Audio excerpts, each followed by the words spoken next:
Check this out. It's a live map of cyber attacks happening around the globe right now. Now, you'll notice activity from all the usual suspects, China, Russia, North Korea. But cybersecurity experts are pointing to a new threat, Iran. The danger lies not in the sophistication or volume of Iran's attacks, but in how willing they are to cause destruction. Our own Ayman Javers is coming to us from the RSA Security Conference in San Francisco. He's got an exclusive interview with one of the men raising the alarm. Ayman.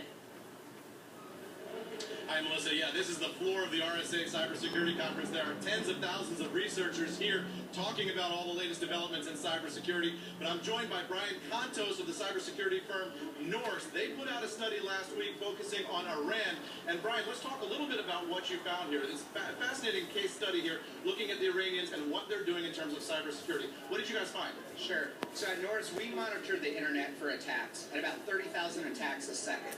About over the last year, we've detected a much greater increase in attacks coming out of both Iran and assets that Iran controls in the United States and other Western countries. What are the Iranians trying to hit inside the United States? What kinds of companies need to be concerned that Iran is after them?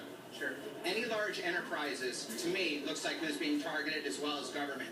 From critical infrastructure, financial services, and healthcare. Anybody that has sensitive systems, sensitive data that they might be able to exploit.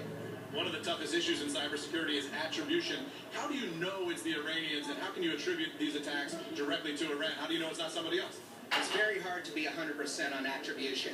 But because Iran has such a strongly controlled internet access point, their universities and their governments control everything going in and out, it's very easy for us to determine if it is coming out of Iran, it is government-sponsored, it is government-controlled in most cases.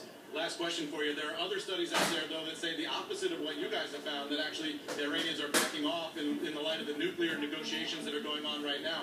How can average people who don't understand all this stuff make sense of all these studies when they seem to present conflicting information? Yeah, I think there's lots of different perspectives on an incident like this, and sanction talks and other politics. But to be very honest, at Norse we have a very large perspective, 16 million IP addresses, watching attacks all day long, every day. So our slice of the pie and what we see tends to be very unique. Great. Brian Contos, thanks so much for joining us here on CNBC. Melissa, I'll send it back to you from RSA.